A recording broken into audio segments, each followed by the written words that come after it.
qui va te faire réussir, c'est ton empathie finalement, où tu t'intéresses à ce que tu peux apporter à tes clients.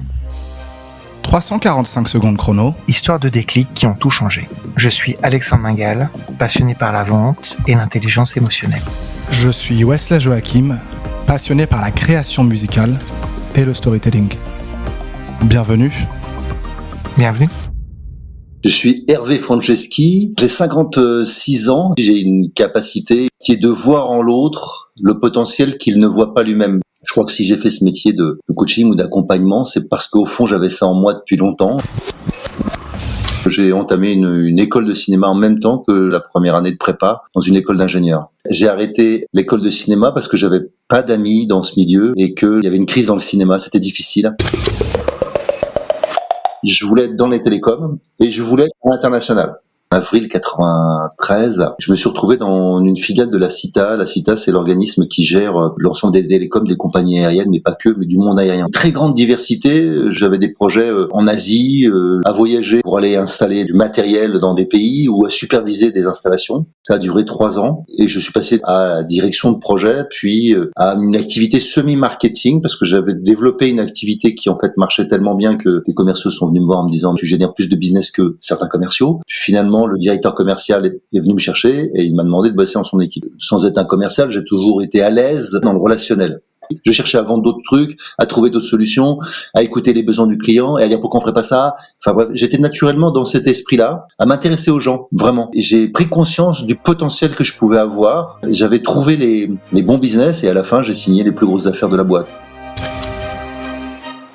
Et après, c'est encore un concours de circonstances qui fait que j'ai changé de boîte. Je me suis retrouvé chez NTT, donc un opérateur. Je me dis, c'est la suite logique pour moi de prendre la direction générale d'un pays. J'ai évolué dans cette activité à différents niveaux, jusqu'à être dans le comité de direction et de gérer cette activité au niveau européen. Et j'ai ouvert 7 ou 8 pays. C'est difficile de devenir manager. Tous ceux d'entre nous qui sont devenus des managers ont vécu des moments de grande solitude. Comment toi, t'as vécu ces moments d'apprentissage du management dans ces années de construction? J'avais des aptitudes que j'avais travaillées bien avant grâce au sport, emmener des gens, organiser des soirées, organiser des événements, organiser des vacances de mes potes. Et quand je me suis retrouvé avec les équipes, j'ai fait exactement comme si c'était avec mes potes. Quand j'ai pris la direction d'une business unit en Angleterre, qui avait à peu près 70 personnes à gérer, quand je suis arrivé là-bas, ma famille est restée à Paris et moi, je faisais des allers-retours. Et donc, c'était hors de question que je fasse ça longtemps. Donc, normalement, la mission, c'était 3 ans. Et moi, je me suis dit dans ma tête, il faut faire ça en 18 mois. Moi, j'arrivais, j'étais le seul Frenchie.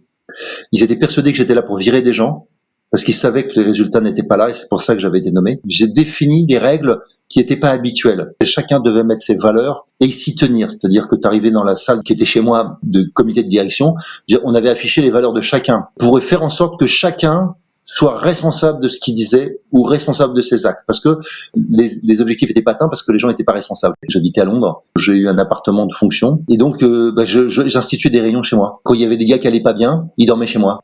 Et je me suis retrouvé rapidement, je te dis, à la direction générale, en étant directeur commercial, le plus jeune de l'équipe, à 32 ans, 33 ans. Et moi, dans ma tête, l'étape d'après, c'est de devenir directeur général Europe. Tu es en pleine réussite professionnelle, reconnu par tes collaborateurs, reconnu par tes managers, tu as une immense carrière devant toi. Pourquoi est-ce que 2004, tu t'en vas, tu t'arrêtes? Les 17 pays que moi j'ai managés, sur les dont 6 ou 7 que j'ai ouverts, on me demande de les fermer. Donc je suis pas docile. Et là le gars me dit, en fait Hervé, moi je te demande, c'est que tu sois un bon soldat. Parce que moi je suis un bon soldat, je voudrais que tu sois un bon soldat. Alors je lui dis, en fait tu vois, moi, mon problème c'est que je suis pas un soldat, je suis un capitaine, je suis un commandant. Donc en 2 mois de temps, je suis parti. J'avais déjà commencé une école de coaching. Le vrai déclic, c'est la médecine chinoise que je découvre dans les années 80, 87 exactement, pour me soigner moi. La conjonction de ces 2 mondes, c'est-à-dire le monde oriental, une vue plus globale, holistique on dirait aujourd'hui, et 2, le coaching, ça a été des détonateurs pour un moment de me dire, c'est pas ça la vie, c'est pas ça que j'ai envie de vivre. Et je me suis dit, je vais prendre du temps pour mes enfants. Eh d'accord. Donc en fait, tu avais déjà en amont commencé à changer de vie, doucement. Si on revient plus tôt, le premier déclic dont on n'a pas parlé, en fait, c'était que j'étais un inconscient longtemps. Et quand ma mère est décédée, quand j'avais 20 ans, c'est la première fois qu'en fait, je prends conscience d'autre chose de la vie. Là, je dis à mes amis que quoi qu'il arrive, j'allais être heureux dans ma vie.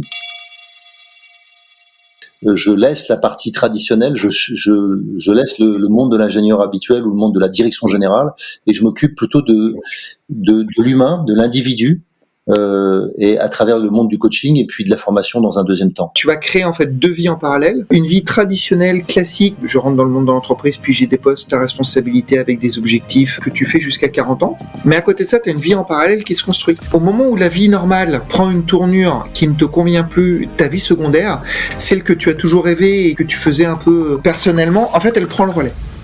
Si vous avez aimé cette histoire, nous vous invitons à nous donner votre avis.